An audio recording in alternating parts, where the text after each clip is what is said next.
Hello, hello, hello. Happy Thursday. Happy Thursday, ATHLers. My name is Abby Tyler. I am your host, practicing family nurse practitioner, content creator, and health contributor to other forums. Welcome to Thursday. I told you guys I'm on Tuesday and Thursday, but I always pop in every now and then.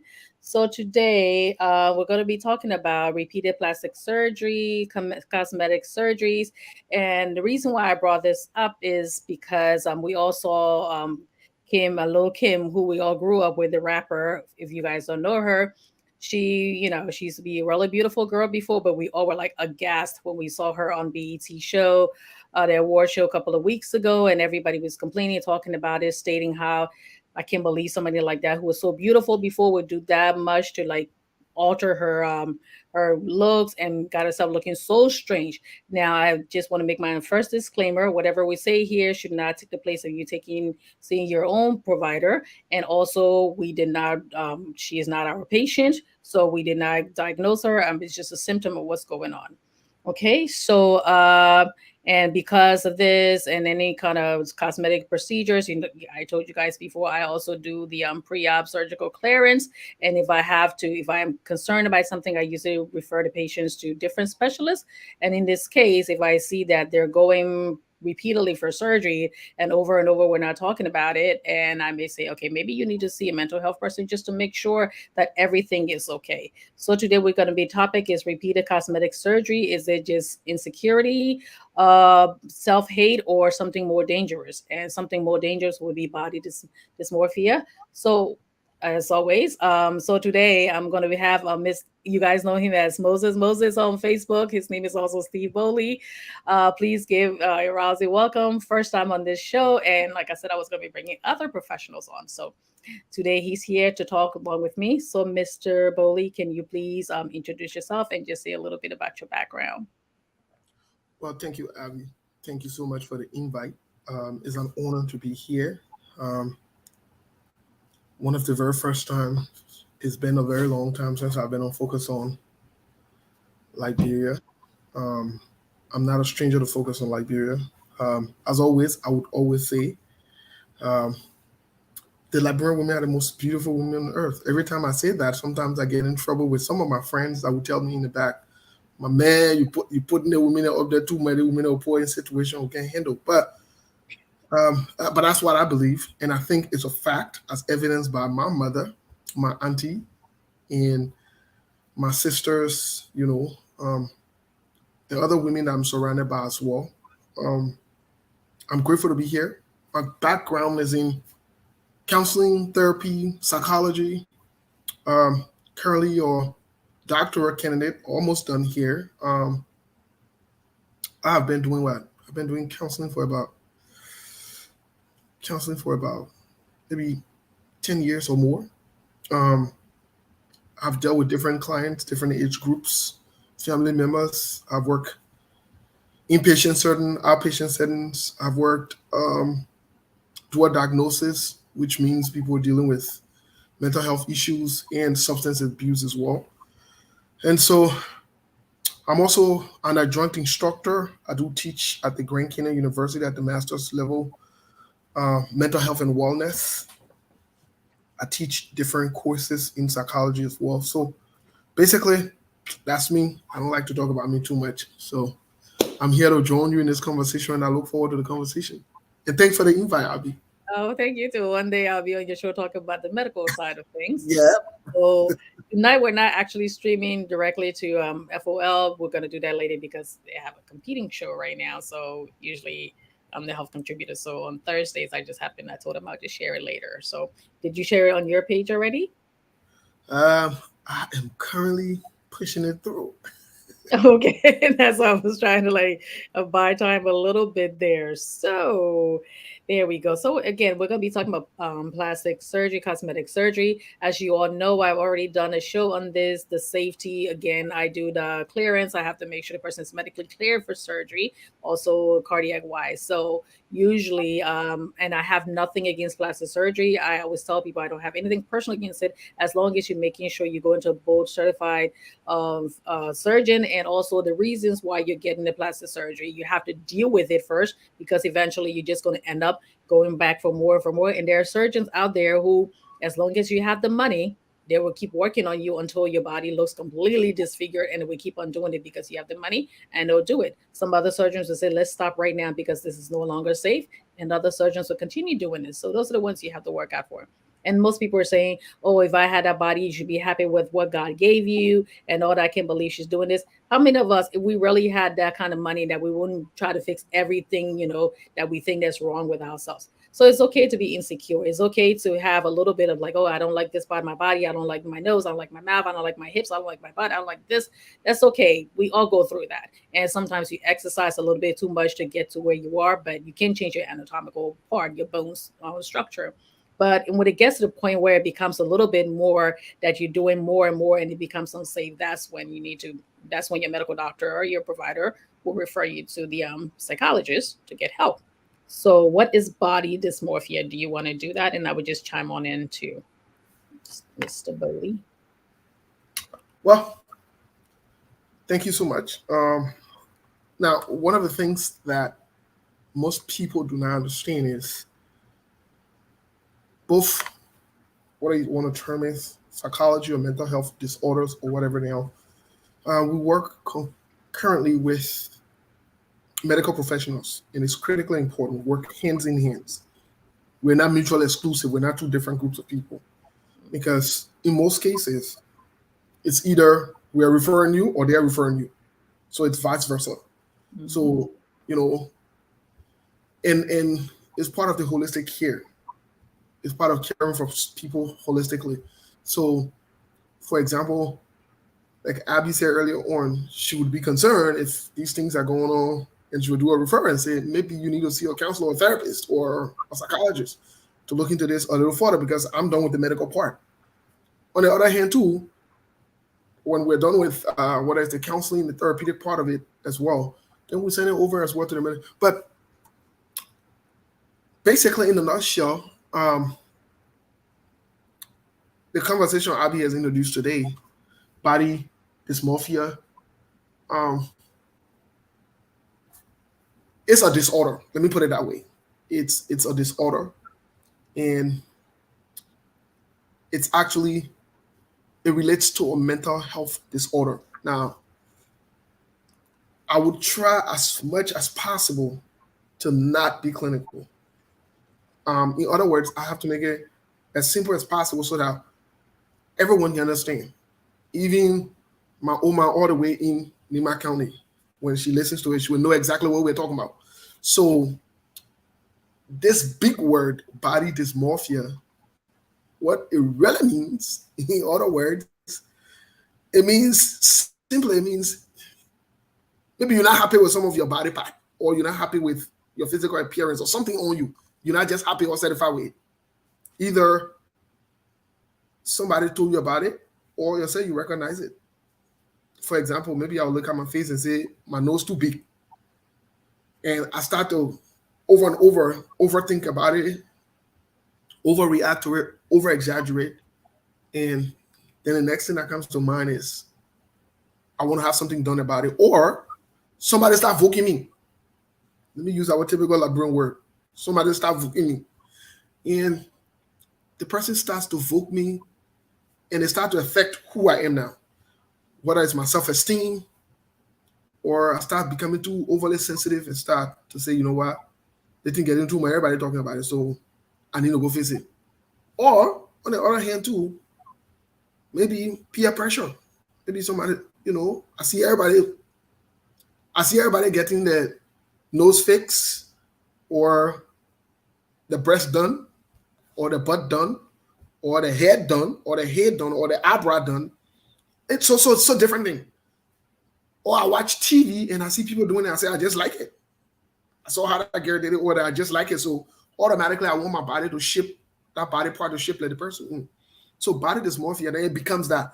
But then one of the concerns that we'll have, from our own end now, it becomes something that you become obsessed about. Now, once you start becoming obsessed about, and you think the need to want to do something about it, Now I want to take care of the thing. I got to handle this thing. Then it becomes a mental health disorder. It becomes a serious problem. And then we now, from our own side, the way we call it obsessive compulsive disorder. That's how we call it in a DSM-5. A DSM-5, that's some kind of book or some kind of look. Sometimes it can be big, sometimes it can be small. We got a small one and we got a BB one. We can look into it and say, based on the thing that you're doing, okay, the other person here, we say the other person, they're alcoholic, based on the thing that you're doing and how long that thing been happening. Or we look there and say, the person bipolar, based on the thing that you're doing or based on the signs and the symptom. So basically, people who are falling in this area with the issue of body dysmorphia, they're basically in the area of being diagnosed as obsessive compulsive disorder. And this is a serious problem. But as time goes by, maybe we'll have the time to talk about it just a little more. Back to you. Okay. Alrighty, so the prevalence, I'm going to talk about the prevalence of body dysmorphic disorder. It is estimated, suggested that up to 4% of the US population meets the diagnostic criteria for this disorder, and it's most common among people aged 15 to 30. So I just want to say, in the case of little Kim, I'm going to put the picture. Let me just 1 second. Yeah, let me show. This is little Kim when we were all about the same age, because I'm in her age group. This is little Kim right here. This is how she looked when she first came on the scene. Okay. Now, this is her today. You see the progression from the other one. Sorry, I have that on the page here. But also, you see the progression from how beautiful she was and to where she is today.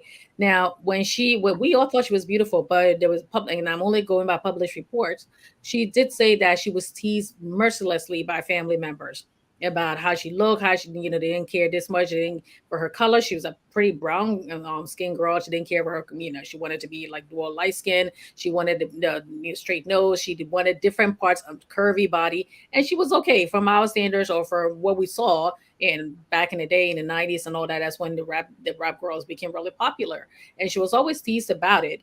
And so when she started changing herself, she got her breast done first. I was like, okay, you got your breast done. And then over the years, she just started going back for more and for more. And that's where the obsession comes from. When you're so obsessed about something, not like, okay, I'm going to go fix my nose, or I'm going to go fix my, and there's nothing wrong with that. But when you keep going back and back, and this has nothing to do with Michael Jackson, because people are saying that Michael Jackson himself was also teased about his body features from his father and people around him.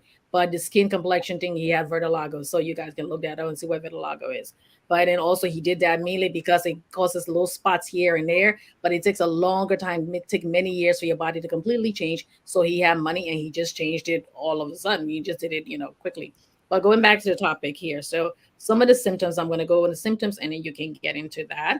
Okay, so some of the symptoms, they would want to fix their flaws. The symptoms include extreme preoccupation with physical flaws that are either very minor or imagined, because you could see somebody and you could say, well, you look good, no, nothing wrong with you, and they're like, oh no. And then especially somebody just pick out one thing about them, they become a little bit, like you said, obsessive with it, obsessed with it, and that can cause a problem.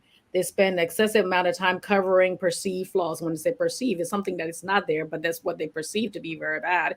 And with makeup, nothing wrong again with makeup, but you overdoing it all the time, different outfits or new hairstyle. Because I fixed my hair today. I see sometimes when I watch TikTok and people change their hair. Oh, it was this and I didn't like it and I took everything out. But I spent like $1,500 for it and I took it out the next morning. It's like, okay, that's a little bit too much. You buying products or getting plastic surgery to alter your appearance, checking the mirror excessively or avoiding mirrors because you hate the way you look, trying to hide certain body parts with clothing or accessories, and then also coming back again to repetitive behaviors such as picking at the skin. So all of that, people hate when they get the mental health thing, because they, oh, if your mental health or something else is this, yeah, okay, you're crazy. Then we just see all of that. We just says you're crazy, but there's a whole big umbrella with mental health that the general public doesn't see or is not aware of. So when we go back and forth, we have to explain. When people come to my office, I'm like, you may be having some issues that we're dealing with. Oh my God, I'm not done. I said, no. If your head was hurting, you will go to the neurologist. If you had diabetes, you will get that checked. Why is there even something going on in your head, that your hormones imbalance or something going on, that you won't go for it? So if I saw this patient repeatedly and I'm doing surgical clearance and I send them to you and I say I need you to go, I need them to go to you for clearance first because I need you to clear them before I can actually finally clear them for surgery. What are some of the things you're going to be doing to diagnose them?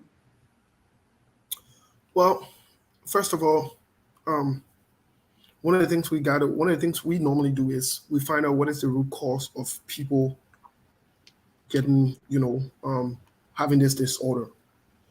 We want to find out. You didn't just wake up one day and you just became like that. It happens over time.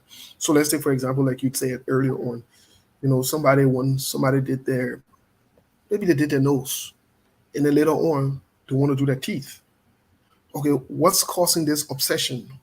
Why are you? What's behind it? Why do you want to basically alter or change some things on you or fix some things on you? Again, let's be clear about it. It is your money. It is your right. You are grown, and you can do that. It is your decision. We want to be clear. But at the same time, we also want to ensure that the decisions that you're making, you understand the consequences, the repercussion. You might do one thing today, tomorrow you do another thing. Later on, you might not like it. Or maybe there are, so basically what we do, some of the things we look at, we look at family history to find out if this is something that is within the family. Some people have, whether it's self-esteem issues, whether it's insecurity, you know, um, some people just have anxiety. They have that fear. They have peer pressure, or just the society or the culture that they're in. They want to adapt. They want to adjust. They want to change. Um, and then we also want to find out, amidst all of the causes that we're looking at, amidst everything that is what we're looking at, um, are there other factors? Are there other things that are triggering you? Um, is that boyfriend or that person that you're with telling you that you don't look too good? They're comparing you to other people, so that's impacting you. So we are taking into consideration all of these different things that will cause this, disorder. Again, I like the fact that you made that disclaimer, Abby. Thank you so much. It's important that people do not think that when you hear the word mental health or psychology, that means you're crazy. No, it doesn't mean that. Especially This in our is community too, especially in our community where, you know, exactly with the stigma. Sometimes people shy away from these things, but people have to get and then again, sometimes society, just the pressure from society. Some people, it could be personality trait, it could be traumatic experiences they would like to change or alter or so forth. But then we sit down, and we try to talk to them about, okay, the pros and the cons. We try to talk to them about the cost also, because we want to be realistic as possible. These things are expensive. They are expensive, and some of them you might have to keep up with them. You might, you know, um, the medical costs that are associated with them. You know, um, there could be complications yes, if you don't go to the right person. And that part I will leave with you. If you don't go to the right doctor or the right medical personnel, the complications there. So what we try to do is to be realistic as possible. So we engage in something we call CBT. Cognitive behavior therapy. We want to see where your mind is and how does your behavior align with your mind. So we get realistic as possible to point out some of the facts. But here is something I, I have noticed. You know, when people come to some of these consultations or we meet for these sessions before people go to get involved with this thing, one of the feedback I've gotten from people is some people might think people are trying to be judgmental. Like you're trying to judge them or tell them what to do. But in all cases, even at your doctor or your NPs that you go see, or your PAs, wherever you go, they will always tell you the side effect of things. If the medical people can tell you, we can tell you too. Our own might not be, oh, when you take the medicine, you should make sure that you're not driving or anything because you'll be drowsy. It might not be that. Our own, from our own side, the side effect we could tell you would be, well, if you do this, this is something that you could get addicted to and want to do continuously. Today, you want to change your ear. Tomorrow, you want to change your nose. Day after tomorrow, your butt. The other day, your breast. The other day, your arm. So start getting prepared because it can be addictive as well because it's a behavior. And that's So why that would come there, because if you that's why also when we talking about reasons, we send you also to them, because so mental health, because it's like if you don't learn, if you don't work with underlying issues that's causing you to repeatedly want to go back, you're going to continue going back, because it'd be like, oh, well, why do you want to keep going back? And even if we say that, because when we're doing a surgical clearance, when they come to me for a surgical clearance, because I've done a lot for like different body parts and this and that, and it's like, okay, why do you want to do it? And at the same time, we also, they when they bring the surgical clearance to us, they tell you right there on there, this also including to infection, the need for repeated surgery, for corrective surgery, complications up to including death. You can die from cosmetic surgery. You think that, okay, I'm just yes, going to fix this, and something happens, you have allergic reaction or complications with anesthesia, you have all of this. And also because some of them will want to go have something done, and they have to, like I said, for gastric sleeves, or for any they say, okay, you have to lose a certain amount of weight. You have to see, if you, especially if you go into like board certified surgeon, go see a mental health person for work on that. And you have to lose a certain amount of weight before we can do anything, because the heavier you are, you have complications with anesthesia. If you smoke, you have to stop smoking, because that can also cause problem as well. So it's important when we do that. And then, so okay, so we'll get to, let me see, sorry, I got my quick, screen quick, open. quick, But go quick point I want to add up. ahead, add to it. Since you've opened this up, quick point I wanted to add up also. We have to also take into consideration that these things can open doors for other stressors, other triggers as well, and it could lead to other problems. So let's take, for example, in the context of you trying to lose weight, you could be stressed about it, could create a lot of anxiety.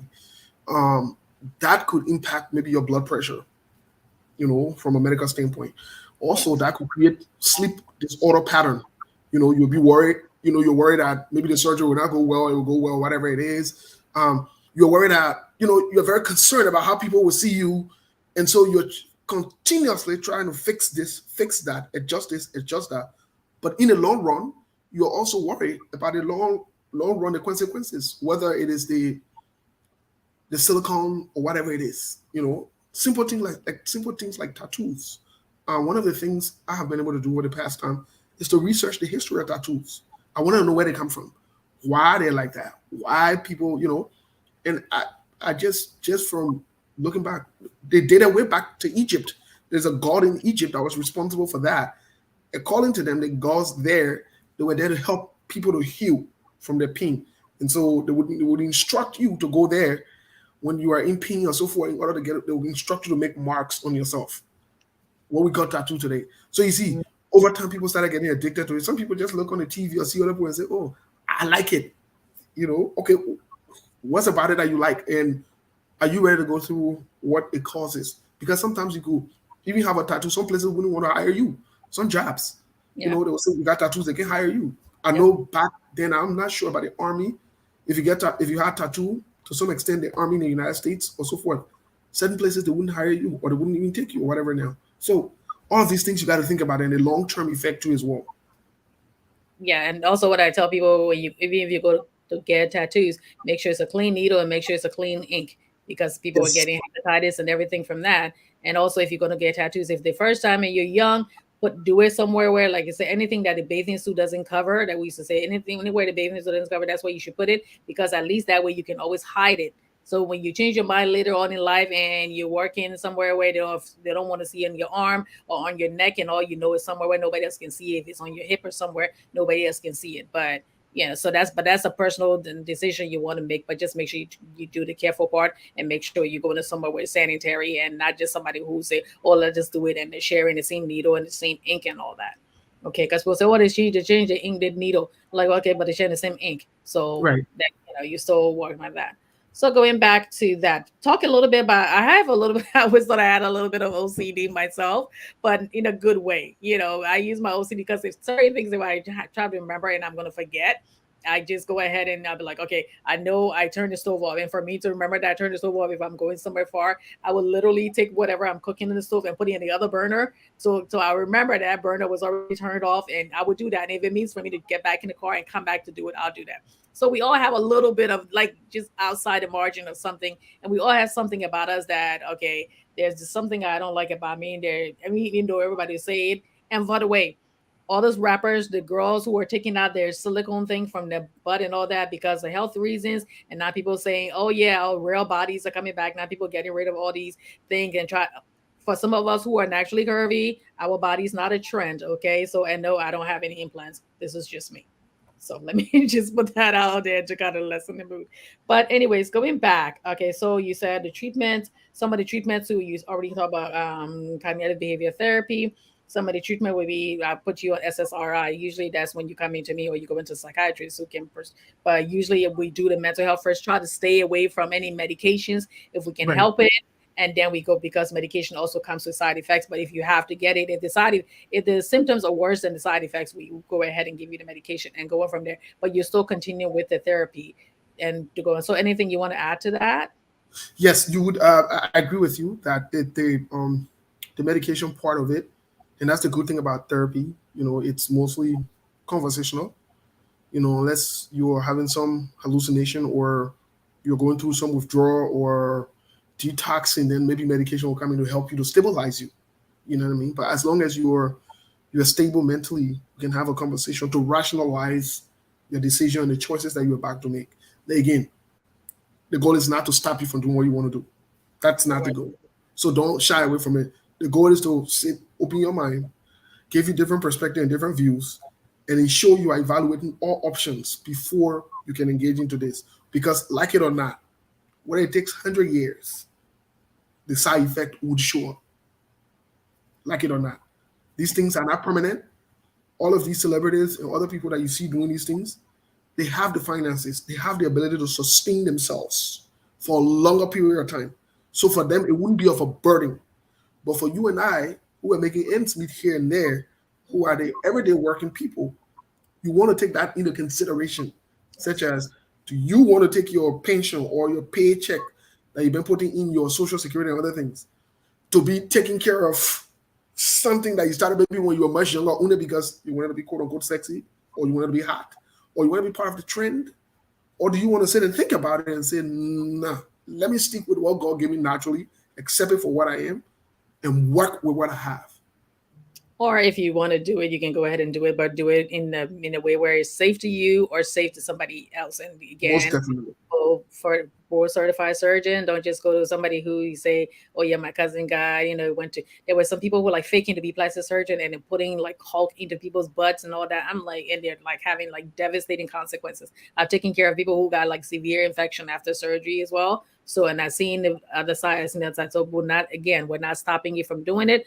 We're just saying make sure you most important thing the whole point of this whole cast today is to broadcast is to talk about accepting working on the underlying issues, working with the mental part, and then also then you can go ahead and get the surgery. And if you look good, you look good. And but you also have to know, be satisfied with the consequences, because in complications that may arise, because that can also lead to even more depression, that you took your time and went for all Yes. this surgery and then something happened and then you sitting there, you don't have your nice boobs, you don't have your nice butt, you don't have your nice nose of this, and you have to suffer everything else that come along with it, because sometimes when that seep into your system, it can cause systemic infections and it can be very, very deadly too. So you want to be careful about that. So let's go to some of the ways that patients can cope. But first, I do want to say, according to our Liberian community and all, our parents growing up and all, it's just something that we do, and it's sometimes we don't see, oh, everybody tease everybody, but it's sometimes, especially when it comes from the home, oh, move on, yeah, man, you got your big hair, oh, move on. So the kids, all those things, you say that over and over, and people are thinking like sometimes your nickname is something, a body feature that they don't, that they find that and those two, they did like when you, especially I did my I did some adverse childhood experiences. If you experience those things over and over repeatedly, call over and over, you grow up with that obsession too. So people don't Right. understand that your neighbors or even the parents or a family member could say something to you that did trigger something in you. Sometimes it's just one line here and there that can trigger something in you that can have lifetime consequences, and we don't see that, but we just see the end where the person's like depressed, or the person doesn't want to hang around us because, oh well, I got teased and I got that. Not everybody mentally is built the same way. So please, parents, family members and all that too, if you, whatever it is that about the child that you think you can just say it, or big ears, big this and big that, you got to watch your mouth. Okay, and I'm sorry to come across as being disrespectful, but you're going to be affecting another life for a lifetime. Is it worth it to be calling the person that, to be saying these things, those things? Oh yeah, move. No. And these kids, especially our kids who grew up in America now, they're going through again. I did the same thing by immigrant life last week. They have you dealing with your cultural stuff, and then they go to school and they're seeing things that object of beauty, what is considered beautiful in a different country, what is considered beautiful. You see, and people say, "Oh no, you're just as cute." You see who's on the movies, who are the people who are the actresses or actresses on the rap videos or regular music videos, and they say, "Oh, I don't look like that." And my parents say I got this, or this person say I have that, and all of that. That is become, it may be mild trauma, but that goes on for a very long time, and then you fall in love with somebody who would, want to use them because their self-esteem is so low. So and then they get into really destructive relationships, and they're thinking, well, nobody else is going to love me, so I might as well stay with Mhm. this person who at least they love me, but they don't really love you. They're abusing you. So can you speak more to that? Well, in terms of that, you're right, especially when it comes to assimilation to different culture. That's a big thing. And sometimes we take some of these little jokes and things for granted. We make these comments, and sometimes it impacts people. It does. It impacts people. It goes a long way because now that child has been hearing that they have a big nose, or I've been hearing maybe I have a big head. Maybe someone that you're with states similar thing. Automatically, it becomes like a song in your ear now. And then the next thing is, okay, maybe I need to do something about this. So yes, we have to be parents, loved ones, and friends have to be careful about things that they say to point out to people because again, it can go a long way. But I also think, and I also believe, like you said, these things, there's something big that's surrounding it. And these things can lead to depression. In depression, and you're headed into what are the anxiety, you're headed into isolation, you're headed into sometimes suicide, suicidal ideation. You And want to get rid of homicidal this ideation. And homicidal ideation. ideation. Yes. You want to hurt other people as well. So Yes. some of these things, the reason why we're trying to have this conversation from both ends, both the medical word and maybe the mental health or the psychological word, so that you can understand everything from a bigger picture. You can see the bigger picture here. Yes, you might go to Abby and Abby might say, okay, guess what? We'll prescribe for you some sleeping pills, great. You take the sleeping pills, your brain is not running, you're not staying up anymore. But does that mean that the problem is solved? How can we sit and have a conversation and say, okay, how can we reprogram your brain to tell you, say, listen, your head is not big. Even though they've been telling you your head was big since you were small, your head is not big. That is not a fact. Are you And comfortable? even if your head is big, Exactly. that's It's you acceptable. learn to accept certain things about you. Yeah. The fact that your head is big and somebody still loves you, somebody sees you and they still like you, whatever it is, that's fine. Or even like you were saying earlier on, maybe you don't speak the same language or it doesn't make them more important than you or you less important. So guess what? Y'all don't just speak the same language. You know what I mean? Or for example, I give you a typical example.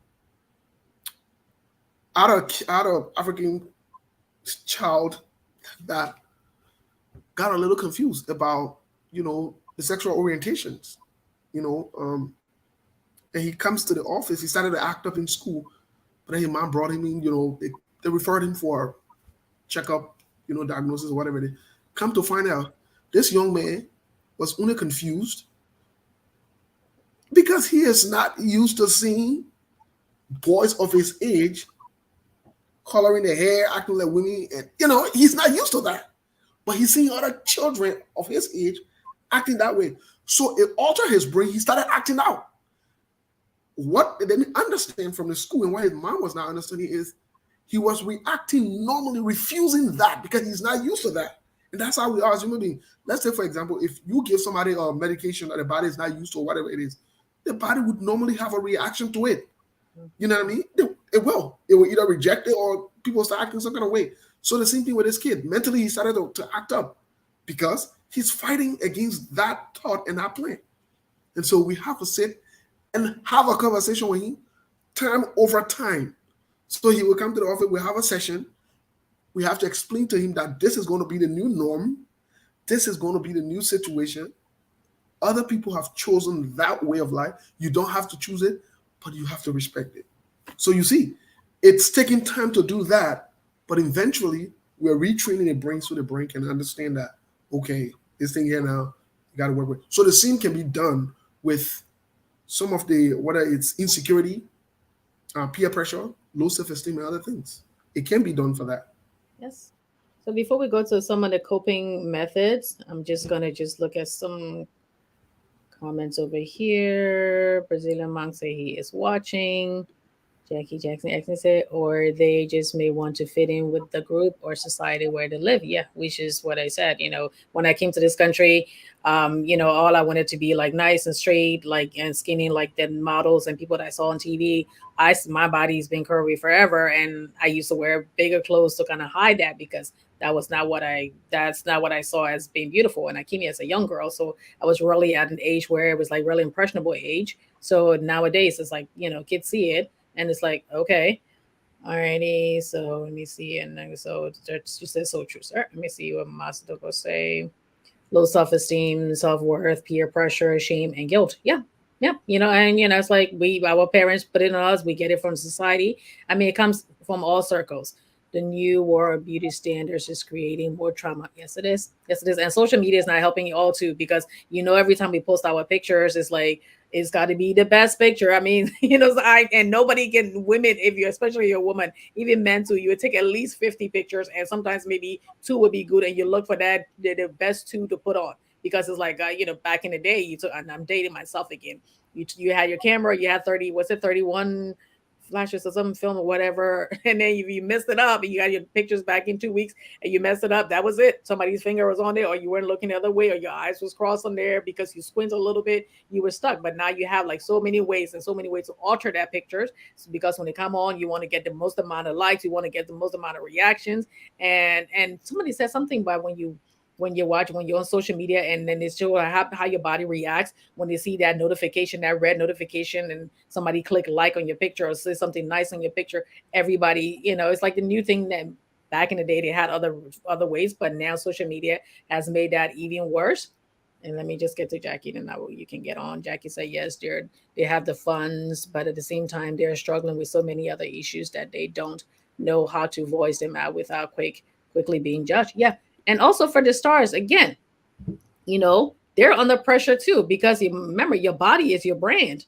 If you're a rapper or your model or anything, even the anchors and TV anchors, news anchors, you see all. I mean, the weather reporters, everybody is. Have you seen anybody who's like slightly overweight anymore? No. If you reading the weather, you have to stand up. If you just reading the news, you have to stand up, and the camera has to pan over your whole body because for some reason, and if they figure that people will watch the news more if they see a pretty girl reading the news or a handsome man reading the news. So if you wanted to go into journalism and you say, I want to be one of the people on TV, but people have been teasing you all your life, of course you're going to do everything to stay in that way, because the pressure, of course, and the news media to the pressure you have to stay in shape. So all of that, they're getting it from each and every way. The people who are already grown up are also getting it from each and every way, because that's how it is. And so that's why we need the multidisciplinary team to work with people, and especially start working with them at a very young age, so they can get to where they accept certain things or also be able to live with it, so when they get to a certain point where they do have the money to change it, they don't go overboard with it. I agree with you. And one of the things that we don't take into consideration is before these guys come onto the camera, um, there are professional makeup artists and other people that do fix them up before they come onto the camera. They don't just come onto the camera with what you see as the natural faces. Yeah, I didn't wake up like this. Exactly. So at the end of the day, all of these different factors need to be taken into consideration. And these are some of the realistic conversations we must have with people. You don't know what that person is struggling with in the head. I give you an example. Um, it is shocking to see that we have one of the superstars, Wendy Williams, Mhm.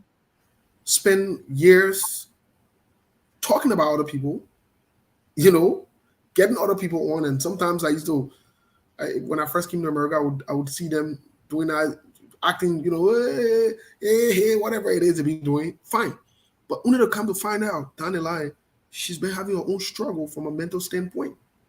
So you She's see, she also had thyroid disease, and she has Graves' disease, where she was always bigger in body and also not quote unquote feminine looking, and she was teased from the time she was little. I think she was like 10 years old and she looked like she was already 15, and so she was teased. And then in addition to the medical side from the mental part, so over the years, of course, she started fixing herself up, and she always had like troubled relationships and all. So a lot of people are going through that, so simply because they're on TV. And again, Exactly. people always call her, oh yeah, she was a man before she was born a man. And then when I try not to get into those conversations, because I'm like, no, then you don't understand anything about thyroid disease. You don't understand what Graves' disease is all about. By the way, Mhm. people, I did a couple of shows on hypothyroidism and hyperthyroidism. You can go back and watch that and see what I was talking about.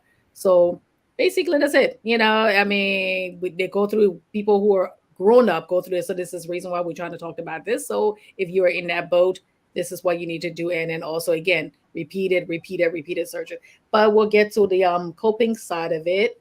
And what are some of the methods that they can use for coping? So if you, let's say, if you find yourself, you have BBD, it's important to build up your self-esteem. So some of the ways they can go about coping with it. How would you? Well, one of the things that needs to be done is you need to develop a cope of or support system. That's critically important. Now, in as much that you have to bear in mind that you are not taking medication. You are now on medication from the therapeutic standpoint initially. So you have to build up a support system. I'm not saying people that will lie to you. I'm not saying people that will cheer you on falsely or mislead you. I'm not saying go recruit only people that you want to hear from them that will tell you, oh girl, you need to do that, then you will look sexy. But the people who tell you to do that in reality, they themselves not doing that. So Yeah. I make this is the analogy I make. If you are telling me I look sexy because I'm exposing my somebody looks sexy because they're exposing their breasts, right? If you're telling them that they're hot, they're like this, they're like that. Okay, but why don't you try it too? Since it's hot, since people feel that people are hot when they do that, or when somebody come in public half naked, oh you hot, or okay, why don't you try it? Somebody cut their hair, he say, oh, that hair looks too hot on you. Look so since you know people can look hot at that, you see they will never do that, but they encourage you to do that. So these are when you want realistic support system. You want people who will tell you the truth.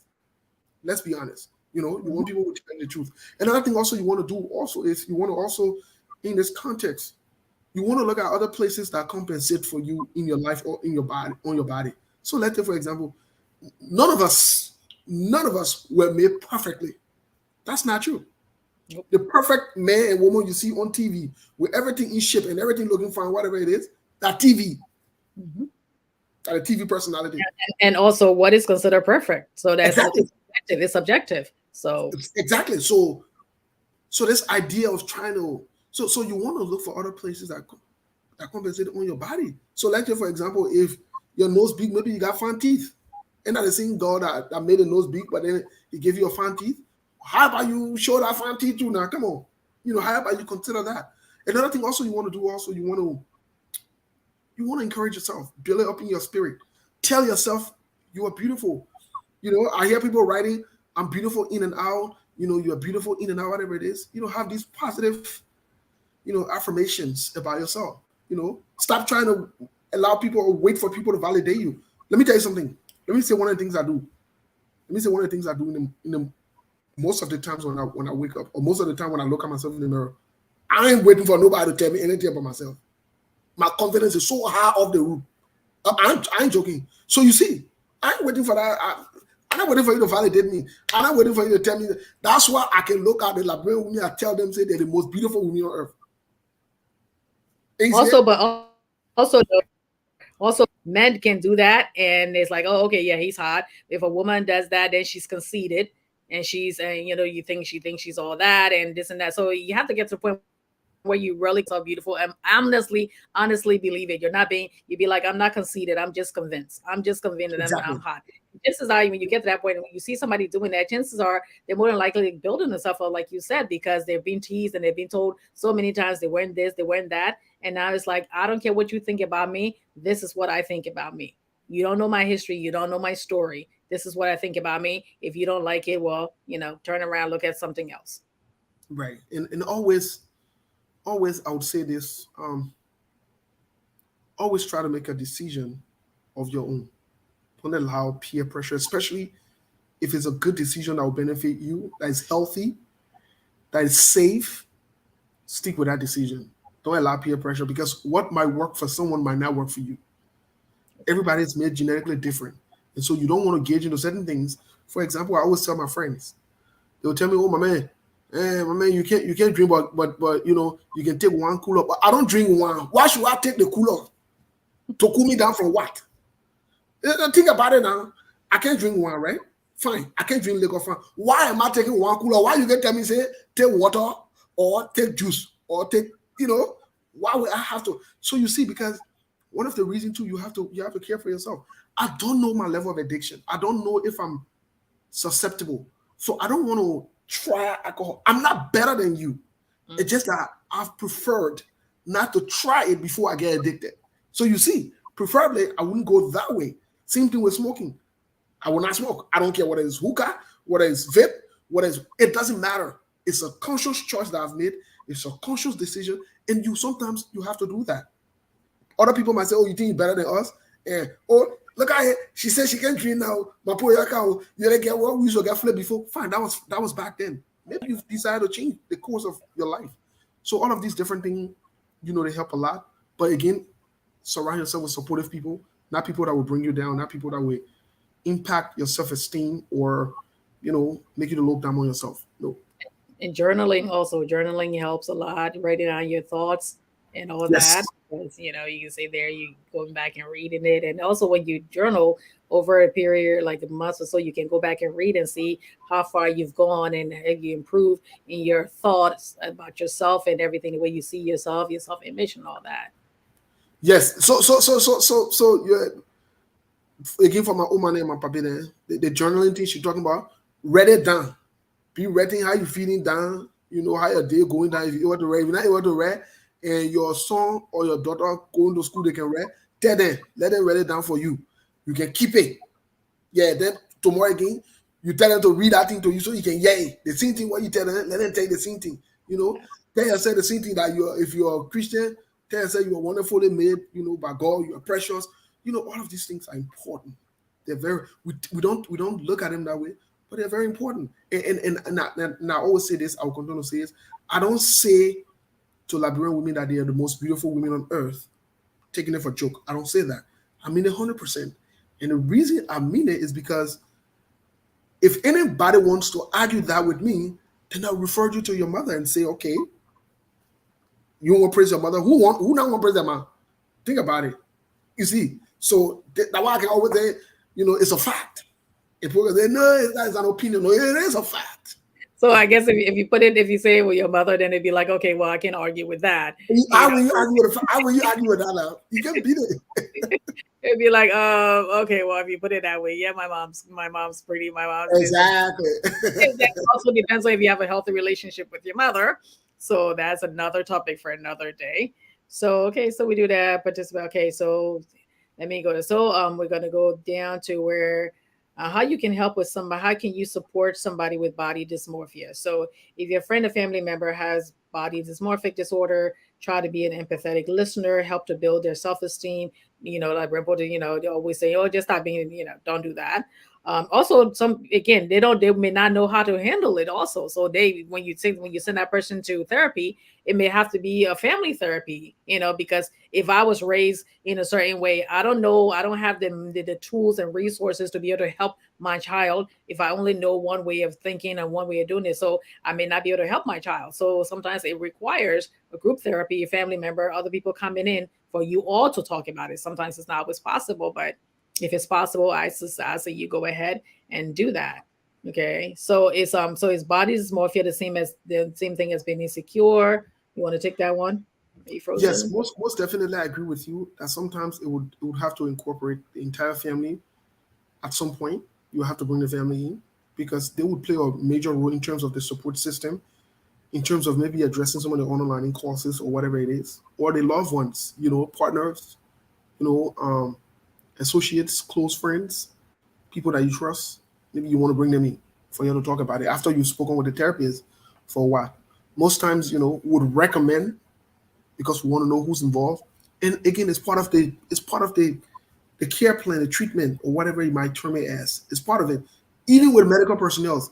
And sometimes they can call your people that in when you're doing surgery and they explain it to them and you sign the paper in front of them, they know the consequences. Some of you will hire you, not tell your man, you not tell your pa that you're going to do it. That's fine because you're grown, you can do that. But we encourage you to get other people involved just in case any kind Yes. of complication. You never know. Something could go wrong or whatever it is. So yes, so I'd have to agree with that.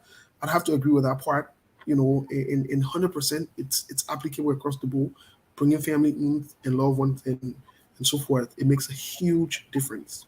Yes, because of course, and when coming from the medical part, even if they're going for something that's not cosmetic, I also say, I also have to ask them, do you have anybody who will help take care of you when you have the surgery? Because if you have breast implants or you have something else, there are many things that you can't do, heavy lifting, so sometimes driving or sitting a certain way or laying a certain way. So you need somebody at home that's going to help you until you get well.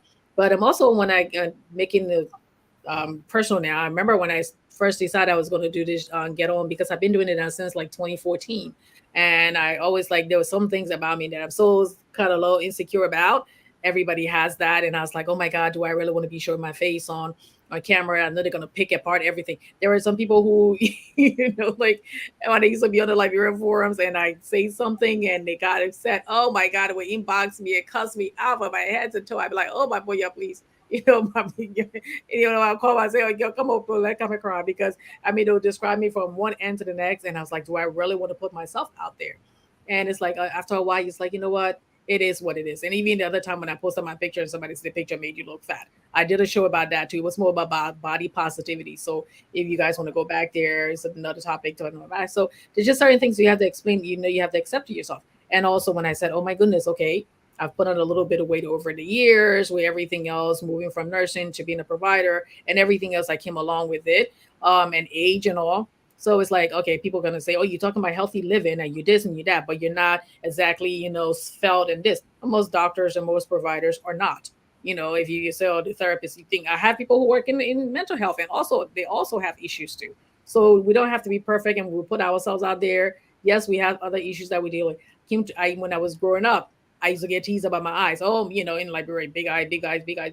And I remember I came to America and this lady, she saw me. She's like, well, I think I was sitting somewhere and she's like, oh my God, you guys have such big, beautiful eyes. It's like that would just like shine completely on the picture. And I think Right. I was at the time I was like 14 when she said that. I was like, oh, okay. Now, also, like this therapist said, if somebody said you're very pretty, will you be happy? And you say, yes, I'll be happy. But whether the person said, you're ugly, then I'll be sad. It's like, why would you be? So why would the person say that about me? And he said, don't ever allow one person to make you feel like that. So if they say you're pretty, okay, yeah, I'm pretty. If you say you're ugly, that's your problem. Don't let their whatever they say, their comment about you or their thoughts about you change anything about you. Accept the compliment, but don't let the bad words and everything come into you. Don't absorb that into your system. So for us, like again, like I said, those are journalists and things like that. Even though I said, what if one day somebody discovers me? Oprah. I keep thinking Oprah's gonna be watching one day. Hi, Oprah. As you discovered me, will I be able to go? Would they accept me? Would the corporate people accept that I don't look this certain way, that I'm not this and I'm not that? So that goes in the back of my mind and also, but it's like, okay, if they accept me, fine. If they don't, yes, I'm still exercising. I'm still trying to eat healthy. Still trying to stay, but I'm not gonna be obsessed about, oh my God, I weighed this much, I didn't weigh that much that time, and this. No, I'm not gonna let that come to me because, I'm at the age now where it's like I'm fine. I had to accept certain things about me, and I accept certain things about me now. So, And it goes back to part of the assessment that we always conduct as to what are some of the factors, the precipitating factors that cause maybe your body to be that way. Maybe it could be genetic. Let's be quite honest. oh yeah, Things like stress and other things would people don't even know that stress can make people to gain weight. Some oh people, yeah, because your you body's know, using yeah, exactly. But also, it is natural that when a woman grows at a certain age, based on estrogen and other factors that might be yes, decreasing or so forth, yes, things will not be like they were before. Like when she was 16, 20, 18, whatever it is, especially when mm-hmm. childbirth comes in. Some Mm-hmm. people gain a little bit of weight or whatever it is. It is a natural phenomenon. Stop giving yourself that time. Yes, It's a natural thing. It because is a society has put it in people's head that, oh no, you're supposed to be when you're 16 years old, you're supposed to look the same as when you look like you're in your 30s and 40s. I was like, I didn't No, know. No, physiologically, no, that is exactly. impossible. Some And so people do, very few, but no, no. even with the issue of whether it's breast, body parts, or whatever it is, it wouldn't be the same. No. Elasticity, you lose elasticity. These are things that we learn from different science classes or whatever it is. You are human, and when you have children, especially when you breastfeed, other things like that, these things will happen. Wake up. Now, some people don't also understand that some of these commercials that they see on TV or whatever it is, these people are making money out of these things. They encourage you that you can be 50 and get it sexy and they hot body, and you got to go and go spend your hard-earned money. Some of you go to your savings and take your money that you're supposed to. All of these things, you got to think about them. They are conscious choices that you're making, but they Yes. impact your finances. But Yep. in all, to be quite honest, you have to be able to accept the reality of life. You will not be like when you were 16. Nope. It's not possible. It is not. When you were in your 20s and you're 40, you're 50, or you early, it's not possible. Your body has been through a lot. Yeah. Like I think, like I'll tell one of my friends, "Oh, mama, you put on some pounds." Say, "Yeah, the beginning got to respect me too. If I still be like the way I used to be before, I'm being honest. The beginning got to respect me." I had another friend who tried to play on me, talking about, "Oh, my man, you getting fat." I said, "My man, aren't you? Maybe you used to seeing fat people, you projecting it on me, but that is not the truth."